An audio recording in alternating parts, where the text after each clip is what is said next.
കൂട്ടുകാരെ, ഇന്ന് നമുക്ക് ഒരു വഴുതനങ്ങ പിക്കിൾ ഉണ്ടാക്കാം കേട്ടോ. വളരെ ടേസ്റ്റിയാണ് കേട്ടോ. നല്ല സൂപ്പറായിട്ട് നമുക്ക് ചോറിൻ്റെ കൂടെ ഇത് കഴിക്കാൻ പറ്റുന്നതാണ്. അതിന് ഞാൻ 4 വഴുതനങ്ങയാണ് എടുത്തിരിക്കുന്നത് കേട്ടോ. ഇനി അതൊന്ന് കഴുകി നന്നായിട്ട് നമുക്കൊന്ന് അരിഞ്ഞെടുത്ത് മാറ്റി വെക്കാം. ചെറുതായിട്ട് വേണം കട്ട് ചെയ്തെടുക്കാനായിട്ട്. അപ്പം ചീനച്ചട്ടി ചൂടാകുമ്പോൾ അതിലേക്ക് ഒരു 3 ടേബിൾ സ്പൂൺ എണ്ണ ഒഴിച്ചു കൊടുക്കുക. ഞാനിത് നല്ലെണ്ണയാണ് ഒഴിക്കുന്നത്. നിങ്ങൾക്ക് വെളിച്ചെണ്ണയിലും അല്ലെങ്കിൽ നിങ്ങൾ ഉപയോഗിക്കുന്ന ഏത് എണ്ണയാണെന്ന് വെച്ചാൽ അതിൽ ഉണ്ടാക്കാം കേട്ടോ. ഇനി അതിലേക്ക് വറ്റൽമുളക്, കടുക്, ഒരു നുള്ള് ഉലുവ, ഇനി നമ്മൾ ഫ്രഷ് കറിവേപ്പിലയാണ് അതിലേക്ക് ചേർക്കുന്നത്. ഇതൊക്കെ കൂടെ നന്നായിട്ടൊന്ന് മൂത്ത് വരുമ്പോഴേക്കും നമുക്ക് അതിലേക്ക് ഞാൻ ഒരു സവാള ചെറുതായിട്ട് ഇതുപോലെ കട്ട് ചെയ്തതാണ് എടുത്തിരിക്കുന്നത്. അതും കൂടെ നമുക്ക് ചേർത്ത് കൊടുക്കാം. ഇതുപോലെ ചേർത്ത് കൊടുത്ത് അതൊന്ന് യോജിപ്പിച്ചതിന് ശേഷം അതിലേക്ക് നമ്മൾ അരിഞ്ഞു വെച്ചിരിക്കുന്ന നമ്മുടെ വഴുതനങ്ങ ഉണ്ടല്ലോ, അതും കൂടെ നമുക്ക് ചേർത്ത് കൊടുക്കാം.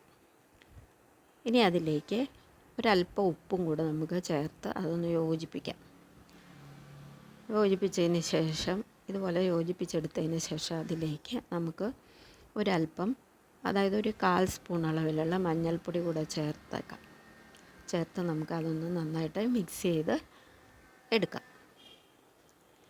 ഇനി നമുക്ക് ഇതൊന്ന് അടച്ച് വെച്ച് ചെറു തീയിലിട്ടൊന്ന് വേവിച്ചെടുക്കാം.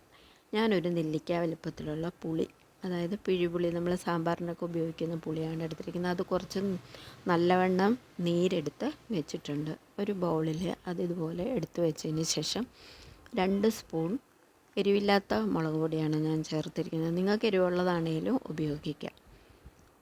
ഇനി അതിലേക്ക് ഒരല്പം മഞ്ഞൾപ്പൊടിയും ഒരു 1/2 സ്പൂൺ അളവിലുള്ള കായപ്പൊടിയും കൂടെ ചേർത്ത് നമുക്കിതുപോലെ ഒന്ന് മിക്സ് ചെയ്ത് എടുത്തു വെക്കാം. നമ്മുടെ ചീൻചട്ടിയിൽ തുറന്ന് നോക്കുമ്പോഴേക്കും നമ്മുടെ വഴുതനങ്ങയും ഉള്ളിയും ഒക്കെ കൂടെ നന്നായിട്ട് വെന്ത് ചേർന്നിട്ടുണ്ട്. ഇനി അതിലേക്ക് നമ്മളെ കലക്കി വെച്ചിരിക്കുന്ന പുളിവെള്ളത്തിൻ്റെ കൂട്ട് നമുക്ക് ചേർത്ത് കൊടുക്കാം. അതിനുശേഷം അത് നന്നായിട്ടൊന്ന് നമുക്ക് ഇളക്കി കൊടുത്ത് ആവശ്യത്തിന് ഉപ്പ് ചേർക്കാം. ആദ്യം നമ്മളൊരു അല്പമാണ് ഉപ്പ് ചേർത്തിരിക്കുന്നത്. ഇനി ആവശ്യത്തിന് ഉപ്പ് ചേർത്തതിന് ശേഷം നമുക്കതൊന്ന് അടച്ച് വെച്ച് തിളപ്പിക്കാം. ഇത് അടച്ച് വെച്ച് തിളപ്പിച്ച് കുറച്ച് കഴിയുമ്പോഴേക്കും അത് തുറന്ന് നോക്കുമ്പോൾ ഇത് നന്നായിട്ട് തിളച്ച് വന്നിട്ടുണ്ട്. കണ്ടല്ലോ, ചാറെല്ലാം കുറുകി ഇതുപോലെ വന്നിട്ടുണ്ട്. എല്ലാം യോജിച്ച് വന്നിട്ടുണ്ട്. ഇനി നമ്മൾ ഇതിനകത്തേക്ക് ചേർക്കുന്നത്, ഞാനൊരു 3 ടേബിൾ സ്പൂൺ അളവിലുള്ള ശർക്കര പൊടിയാണ് ചേർക്കുന്നത്. ഇത് നല്ല ക്വാളിറ്റിയുള്ള ശർക്കര പൊടിയാണ്. ഇതിനകത്ത് അഴുക്കൊന്നും ഉള്ളതല്ല. അപ്പം നമുക്കിതങ്ങോട്ട് ചേർത്ത് കൊടുക്കാം. നിങ്ങൾ ചേർക്കുമ്പോൾ ശർക്കരയാണുണ്ടെങ്കിൽ അത് നമ്മളൊന്ന് ഉരുക്കി, ഒത്തിരി വെള്ളത്തിൽ ഉരുക്കണ്ട, അല്ലാതെ ഉരുക്കി നമ്മൾ അത് ചേർത്ത് കൊടുത്താൽ മതി.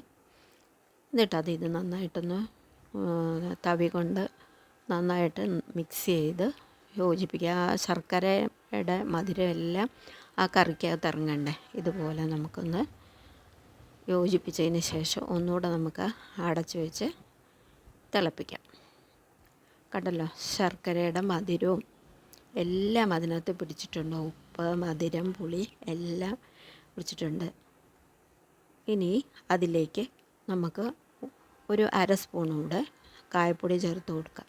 അങ്ങനെ നമ്മുടെ കറി, അതായത് പിക്കിൾ, റെഡി ആയിട്ടുണ്ട്. അടിപൊളിയാണ്. എല്ലാവരും ഒന്ന് ട്രൈ ചെയ്ത്, കൂട്ടുകാർക്ക് വീഡിയോ ഇഷ്ടമാണെങ്കിൽ ലൈക്കും സബ്സ്ക്രൈബും ചെയ്യണേ.